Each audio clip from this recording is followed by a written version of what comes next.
Hello everyone, welcome back to my channel. আজও আমার একটা স্পেশাল দিন। এখানে দেখো আমি বানিয়ে ফেলেছি সমস্ত রকম ভেজিটেবলস, এগ, সমস্ত কিছু অ্যাড করে একটা রাইস আইটেম, সাথে রয়েছে চাটনি। বাট চিকেনটা আমি করছি না, কে করছে দেখতেই পাচ্ছ, তার প্রিয় শালিকার জন্য। আর এখানে যে রাইসটা করেছি আমি কিন্তু এতে ব্রোকলি, এগ, তারপর গাজর, তারপরে কিশমিশ, কাজু সমস্ত কিছু দিয়েছি। এছাড়াও যা যা ভেজিস ছিল মোটামুটি সমস্ত ভেজিস দিয়েছি এবং ব্ল্যাক পেপার অ্যাড করেছি, চাট মশলা অ্যাড করেছি। দুর্দান্ত হয়েছিল রাইস আইটেমটা। তো এই রাইস আইটেমটা আজকে ট্রাই করেছি কাদের জন্য, কারা আসছে কি। হ্যাঁ, তবে খুব বেশি আইটেম আজকে করিনি। পাঁপড় ভাজা, চাটনি, রাইস, চিকেন, এটাই হচ্ছে আজকের মেনু। আর কারা গেস্ট তাদেরকে দেখাই, চলো। ট্যান ট্যান। ইন্ডিয়া যদি কারেন্ট না দেয় বাংলাদেশ অন্ধকার। কে আই লাভ ইউ? আমি কে তোমার?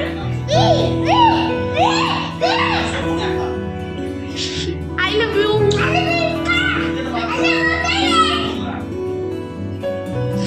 ঠান্ডা না খুব একটা।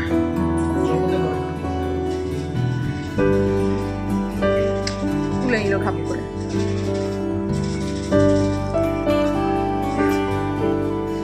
ডেকোরেশনটা কেমন দেখবার মতো।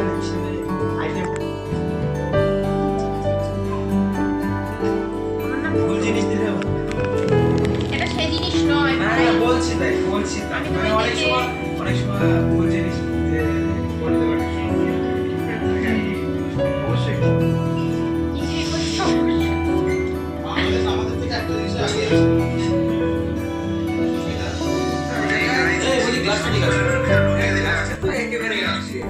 ঠিক আছে, টেস্ট ঠিক আছে।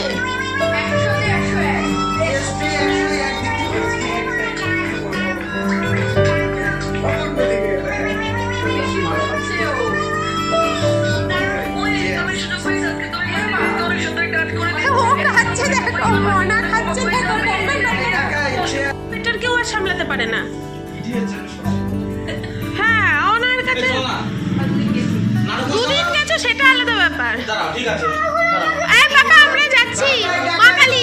ভিডিও করছে দেখছো তোমার বান্ধবী। আচ্ছা এই সুস্মিতা এবার বলবা আমার ভিডিও 500। আমরা যাব মা কালী যাব। চলো দক্ষিণেশ্বর যাবে তো ঘুরতে? হ্যাঁ হ্যাঁ না তুমি যাবে? হ্যাঁ। তোর মাকে টাটা করে দাও। কি বলছে? ওর যেতে সমস্যা নেই, শুধু কি আমাকে আমার যেতে হবে, কিন্তু আমি তো সেই ও আসল কথা তো ঘরে বসেই বলো, তো চুপি চুপি বলে কি আছে। ইস কি চেহারা হচ্ছে আমার। আমি তো কালা সাদার পাশে আমরা সবাই মিলে এখন যাচ্ছি কোথায় কোথায়? দক্ষিণেশ্বর, আমার সুইটি বনুকে নিয়ে। কারণ যেহেতু আমি মায়াপুর যেতে পারিনি ওদের সাথে, তাই অনেক অনেক রাগ করেছিল ওরা। যে রাগ করেছে সে নেই। তাই আমরা যাচ্ছি দক্ষিণেশ্বর কালী টেম্পল। ওই ইস আমার এই জায়গাগুলো বোন, এই কদিনের শরীর খারাপেই মনে হচ্ছে। বল আমাকে দেখে শরীর খারাপ। টোটো দাদা আসতে বল। দাদা এই না তোমার ঘরের পাথর। ওই তো টোটো তুমি ঢুকে আসছে আমাদেরই। এখান থেকে ঘোরাতে পারবে, না না এখান থেকে ঘোরাতে পারবে, ওখান থেকে তো ঘোরাতে পারবে না। এই রে দে পাথরটা দে। এই চলো তুমি আমি ওখান থেকে ধরে নেবো। কেন? সবার তো হবে না, 5 জন হবে তো। আমরা 6 জন তো। হ্যাঁ, একজন করলে বসে গেলেই তো হয়ে যাবে। হ্যাঁ 5 জন তো হবে না, 5 জনই তো।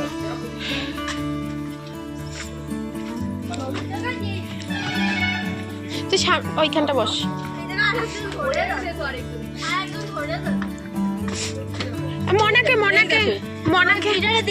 মনাকে না ও শুধু 4 জন। আপনি বুক করার সময় দেখিয়ে দিচ্ছি আপনাকে।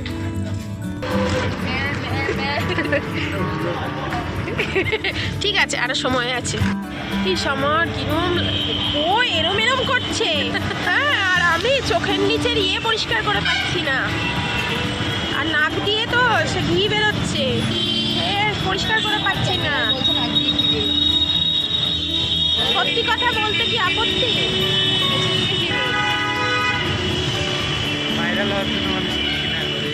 তাই যদি হতো না, মাম্পিদি কত কি করতে পারতো। মাম্পিদি শুধু পাছার মিডিয়েই তুলে গেল সবার। একটা গান আছে না, পাছারে পাছারে কি। টাটা, আমরা কালীমা দেখতে যাচ্ছি। আমাদের বাড়ির সামনে থেকে আসছে কি মা, তাহলে বাড়ির সামনে থেকেই বসে আসতে পারতাম। বাড়ির সামনে থেকেই গাড়িটা আসছে।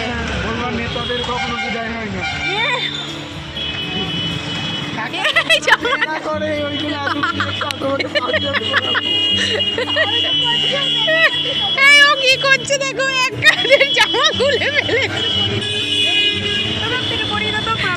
যাবি না? চলো না, তুমি চলো। কোনোদিন করে একজন আশা নিয়ে আসছে, দেখো তার হয়তো ওইটা।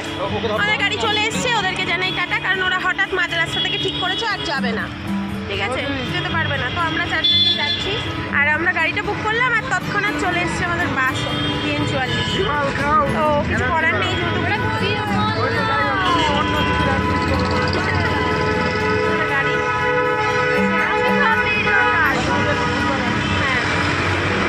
ওইটা তো আমাদের যেতে হবে ভিডিওতে, আর আমি সব ভিডিওতে এইরকম হয়ে যাচ্ছি। শরীরটা করছে না সবাই, আমার পেজে ফলো করো। যাই হোক, এসব পেজ ফলো করো। 1084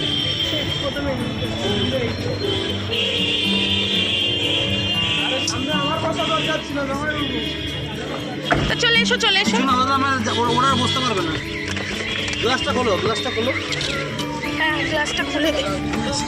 তোমার জামা বেঁধে গেছে, দাঁড়াও দাঁড়াও দাঁড়াও।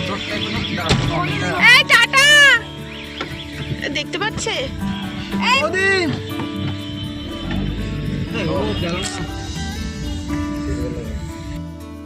মামা মামি আসার একদিন পরেই প্ল্যানিং করেছিল মায়াপুর যাবে। তো আমিও সেই প্ল্যানিংয়ে ছিলাম, কিন্তু হঠাৎ করেই ওনার শরীরটা খারাপ হয়ে যায়। কারণ তোমরা আগের ভিডিওতেই দেখেছো, ও বর্ধমান গেছে, তারপর রাত বেরাত দুদিন আসা যাওয়া হয়েছে, ওর না ঠান্ডা লেগে গেছিলো। তাই ওর শরীর খারাপের জন্য আমি আর যেতে পারিনি। তো মা গেছিলো মামা মামির সাথে, আর ভাই বোনেরাও গেছিলো। তো তারপর তো মামারা ফ্লাইট ধরে চলে গেছে চেন্নাই ডাক্তার দেখাতে মামার জন্য, আর ভাই বোনেরা দাদা বৌদির সাথে ঘুরেছে ইডেন গার্ডেন, প্রিন্সেপ ঘাট, ইকো পার্ক, এই ধরনের কয়েকটা জায়গাতে। আর আজকে আমি ওদেরকে সময় দেব বলেছিলাম, তাই রান্নাবান্না খুব বেশি অনেক আইটেম কিছুই করিনি, জানো তো, সিম্পল রেখেছিলাম যাতে খাওয়া দাওয়া সেরে চট করে আমরা বেরোতে পারি। কিন্তু ওই যাচ্ছি এই করতে করতেই লেট হয়ে গেল। এখন প্রায় বেজে গেছে জানো 6টা 10-15। তো টেনশন করছিলাম যে মন্দিরটা না বন্ধ হয়ে যায়। ওদের খুব ইচ্ছে ছিল বেলুর মঠটা দেখানোর, কিন্তু বেলুর মঠ দেখতে গেলে একটু সকাল সকাল বেরোতে হতো, সকালে তাহলে মানে বাড়িতে কিছু আয়োজন হতো না। তবে আর যেহেতু ওরা পরপর এদিক ওদিক ঘুরছে, আর ওদের আরেকটা রিলেটিভ বাড়িও আছে এখানে, সেখানে গিয়েও মাঝে মধ্যে স্টে করছে, তো সেই জন্য না আমি টাইম শিডিউলটা সকালের দিকে রাখিনি, যে যদি না হয়। আর একটা দিন ভাই বোনকে বাড়িতে ডাকবো না, মনটা যেন কেমন করছিল। কারণ ভাই বোন অনেক বছর আগে ছোটোবেলায় একবার এসেছিলো, তখন আমি আনম্যারিড ছিলাম, বিয়ের পরে এই প্রথমবার এলো।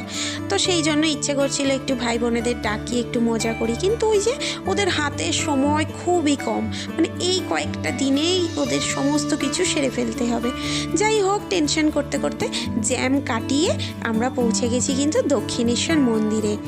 আর দাদা বৌদিও আসবে বলেছিল, কিন্তু দাদার না একটু কাজের প্রেশারটা, মাঝখানে 2-3 দিন বেরিয়েওছে ও, তো একটু কাজের প্রেশার হয়ে গেছে, আর বাচ্চাটা ছটপট করে।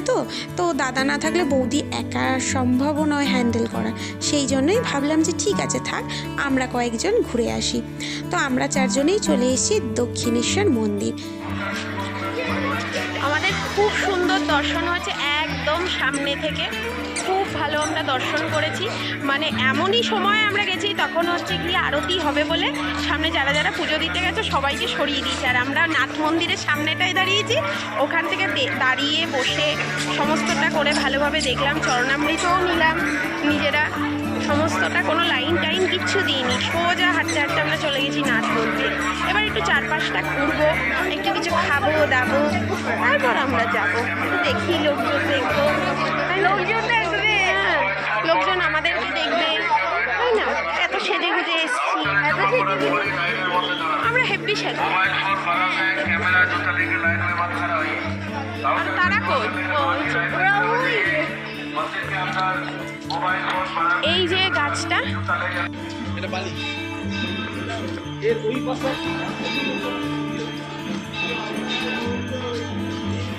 দেবো। এই গেট দিয়ে ঢুকলো তোমরা? না না, এই গেট বন্ধ থাকে এখন, রাত্রির বেলা বন্ধ থাকে না।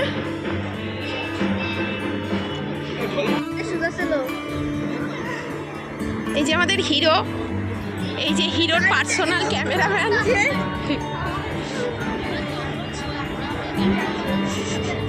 একটাও ছবি ওঠেনি ক্যামেরাম্যানের আসার পর থেকে। দর্শন আমাদের খুব সুন্দর হয়েছে, কিন্তু ওই যে একটা ইচ্ছে ছিল বেলুড় মঠ যাওয়ার, কিন্তু এত রাতে তো আর যাওয়া সম্ভব নয়। তবে দেখো এলাম 2 নাম্বার গেটের কাছে যে গঙ্গাঘাটটা রয়েছে সেই জায়গাটায়, কি অপূর্ব সুন্দর লাগছে রাত্রিবেলার আলোগুলো। তাই ভাই দাঁড়িয়ে কয়েকটা ছবি তুলছে, স্মৃতি হিসাবে রেখে দেবে ওর কাছে। আর চারপাশটা না একেবারে এখন তো অন্যরকম হয়ে গেছে দক্ষিণেশ্বরে, তোমরা হয়তো রিসেন্টলি যারা গেছো তারা জানবে, একদম অন্যরকম হয়ে গেছে। তাই ভাইদের বলছিলাম যে আগের সময়টা অন্যরকম ছিল, এখন না একেবারেই চেঞ্জ হয়ে গেছে সমস্ত কিছু। তো আমরা একটু এদিক ওদিক ফটো টটো তুললাম, ঘুরলাম ফিরলাম। আর এখানে দেখতে পাচ্ছ শালি জামাইবাবুর কিন্তু খুব মানে মিল, আর শালিকাও যেমন জামাইবাবুকে পছন্দ করে, জামাইবাবুও দেখছি সমস্ত কিছুতে দল নিচ্ছে শালিকার। আমি যে মায়াপুর ওদের সাথে যেতে পারিনি, সেই শখটা পূরণ করলাম এখানে এসে। হ্যাঁ তবে হ্যাঁ অনেক সময় হ্যাঁ, তো এখানে এসে আমরা ইচ্ছে পূরণ করলাম। তো এই হচ্ছে কি মন্দির, দর্শন করে নাও আজকে হ্যাঁ এখানে ভালো করে ওর তোলা হয়ে গেছে, ওর অলরেডি গান। হ্যালো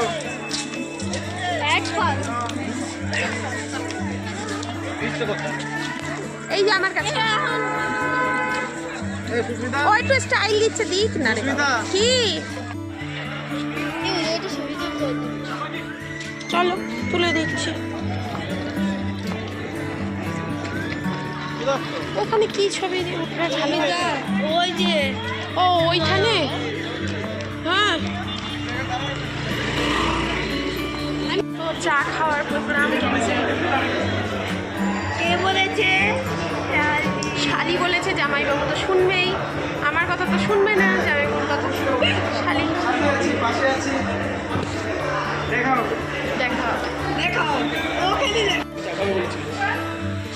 চলো চলো চলো শালিকা তাড়াতাড়ি চলো, দৌড়ে দৌড়ে সত্যি সত্যি দৌড়াচ্ছি না। এই এখানেও চায়ের দোকান ছিল, যাবে? তোমাকে না এখান থেকে সোজা পিছে ফিকে দেবো একবার। ঠিক আছে, ফিকে দেবে তো?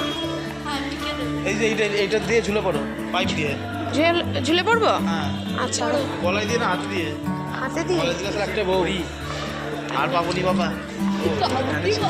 কি এখানে আজকে লাঞ্চ করতে করতে বেজে গেছিলো প্রায় 3টে, তাই পেটটা ভারী ভারীই ছিল। তবু যেন দক্ষিণেশ্বরে এসে এটা ওটা খেতে মন চায়, কিন্তু এখন তো দোকানপাটগুলো একদম অন্য সাইডে করে দিয়েছে, তাই এই অন্ধকারের মধ্যে যেতে ঠিক মন চাইলো না। তো ভাবলাম সামনের দিকে এগোই, যদি দোকানপাট পাই। এরপর দেখো ওভারব্রিজ দিয়ে যেসব দোকানপাট রয়েছে, স্কাই ওয়াক যেটাকে বলে, সেখান থেকে হাঁটছি আর যে জিনিসপত্রগুলো রয়েছে একটু দেখছি। তো বোনকেও বললাম, ভাইকেও বললাম, কিছু যদি পছন্দ হয় বল কোনটা নিবি। তো ওরা কোনোটাই কনফার্ম করছে না, সবই বলছে যে এটা ভালো লাগছে কিন্তু নেবো না। কত করে বললাম তাহলে নে, বোন বলছে না গো দিদি এইগুলো আমাদের ওখানেও পাওয়া যায়, এটা আমি বানাতে পারি।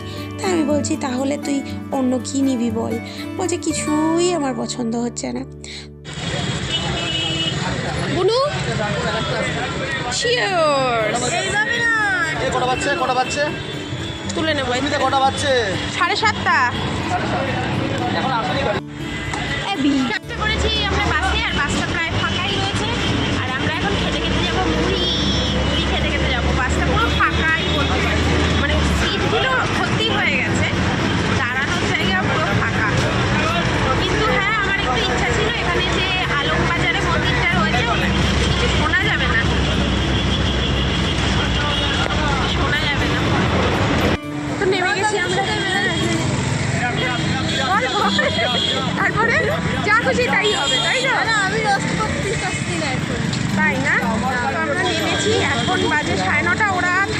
আজকে কি করবো বলো, তার জন্য ওদেরকে তুলে দেবো।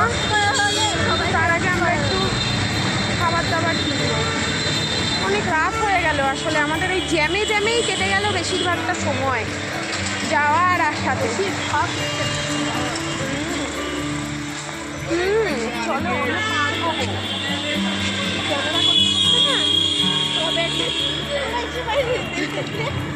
ক্যামেরাটা বন্ধ করুন, তাই তো? হ্যাঁ হ্যাঁ। তো ওরা কিছুই খাবে না বলছিল, পেটটা ভার হয়ে রয়েছে। আমারও তাই, 3টের সময় যেহেতু 3টে সাড়ে 3টেয় খেয়ে উঠেছি, কিন্তু তাও বাইরে বেরিয়েছি, কিছুই খাবো না সেভাবে। মুড়ি খেয়েছিলাম, মশলা মুড়ি, যেটা চা খেয়েছিলাম, এরকমই টুকটাক খাওয়া হয়েছে। তেমনভাবে কোথাও দাঁড়াইও নি, খাইও নি। তো দাঁড়াইনি তার কারণ লাস্ট বাস যেটা ছিল সেটা ভাবলাম ধরে ফেলি, তো সেই জন্য। তো দেখো বারাসাতে এসে ওদের আবার তাড়া রয়েছে, ওরা আবার একটা মাসির বাড়িতে নিমন্ত্রণ রয়েছে ওদের, তো সেখানে চলে যাবে তাড়াতাড়ি করে। আমি এই যে ফিশের দোকানগুলো রয়েছে চাপাডালিতে, ওখান থেকে ফিশ পকোড়া নিলাম। আর তাছাড়া বিভিন্ন রকম মাছ টাছ রয়েছে। ও বললো যে না দিদি আমার ভাল লাগছে না, চিকেনও প্রচুর খাওয়া হচ্ছে, তো ফিশটাই নাও। তো আমি আমাদের বাড়ির জন্যও নিলাম, যে বাড়ি গিয়ে খাবো আর ওদেরকে দিয়ে দেব। আর বারবার করে অনয় বলছিল যে ওদের সাথে যাই, তো আমি বললাম যে দেখো এখন যেতে গেলে আবার ফিরে আসতে হবে, অনেকটাই রাত হয়ে যাবে, তো চেনা জানা যদি কোনো অটোওয়ালা পাই তাহলেই তুলব। তো ওই জন্যই দাঁড়িয়ে রয়েছি। চেনা জানাই একজন পেয়েছি, যাকে ভাড়া টাড়া সব দিয়ে বুঝিয়ে কোথায় কি নামতে হবে সবটা বলে দিয়েছি। অনেকক্ষণ দাঁড়িয়ে রয়েছি, তারপরে আইসক্রিম খাচ্ছিল ওরা, আমি আর খাইনি। আমার যেহেতু খুব ঠান্ডা লেগেছে, খুব অসুস্থ আমি কয়েকদিন।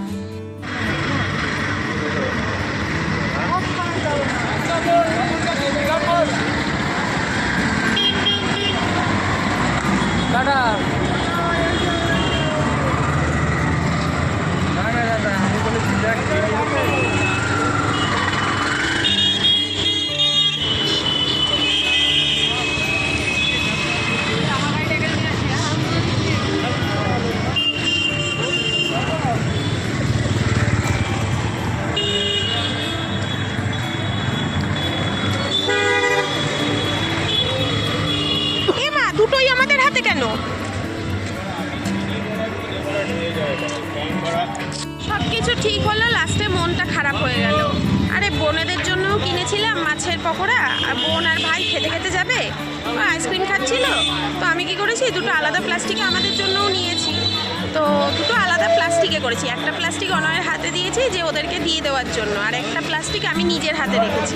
তো কী হয়েছে, ও প্লাস্টিকটা ধরে রয়েছে, আমিও প্লাস্টিক। অনেকক্ষণ দাঁড়িয়েও রয়েছি অটোর সামনে যে ওরা যাবে, কারণ অটোওয়ালাকে বলে টলে দিলাম, দেখো ওরা তো এখানে রাস্তাঘাট চেনে না বা ওরা কিছু জানে না। তো অটোওয়ালাকে ভালো করে ভাড়া টাড়া দিয়ে বুঝিয়ে বলে টলে অনেকক্ষণ দাঁড়িয়ে রয়েছি, ছাড়বে তারপর আসবো, লোক হোক এই সেই। ও মাঝেই বেরিয়ে গেছে, রাস্তাটা পার হতে গেছি, ও হাত ধরেছে। আমি বলছি তোমার হাতে প্লাস্টিক কেন? কিসের প্লাস্টিক? বলছে মাছের। বলছে মানে তুমি ওদের দাওনি? আমিও তো দিইনি, এখানে রয়েছে। তারপরে ফোন করলাম, ওদিক বলছে সমস্যা নেই, তুমি কালকে প্রাপ্তি আসবে, তুমি প্রাপ্তিকে খাইয়ে দিও। আমার মনটা খারাপ হয়ে গেল যে ওদের জন্য আশা করে কিনেছিলাম। তো যাই হোক, এখন তো আর যাওয়া সম্ভব না অত দূর, আর ওরাও তাড়াতে রয়েছে, কারণ ওই বাড়িতে ওদের নিমন্ত্রণ রয়েছে ওদের আজকে, তো সেখানে যাবে। তো ওয়েট করছি, এখন বাড়ি যাব।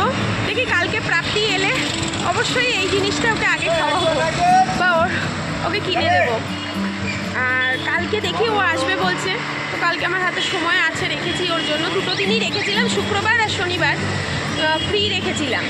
তো রবিবারটা ওরা চলে যাবে বলছে, মানে এখনও পর্যন্ত প্ল্যানিং ফিক্স ওদের কিছুই না, কারণ মামা কবে আসবে না আসবে তারপর তো ডিপেন্ড করছে। তো খুব ভালো আজকে ঘুরেছি, মজা করেছি, গল্প করেছি। তো সেক্ষেত্রে হ্যাঁ বসছি, ঠিক আছে। তো দেখা যাক, রবিবারের কথাটা তো এখনও জানে না, ওরা বললো জানাবো। আর কালকে প্রতীকের এদিক এদিক একটু ঘুরে উঠে বেড়ানোর, ওর বন্ধু বান্ধব এখানে জোগাড় হয়েছে, ওই ঘুরতে। আর প্রাপ্তি তো ওদের সাথে ঘুরতে পারবে না, সেই জন্য প্রাপ্তি আমার কাছে থাকবে, আমরা দুজন ঘুরবো কালকে। ও থাকবে না, কারণ ও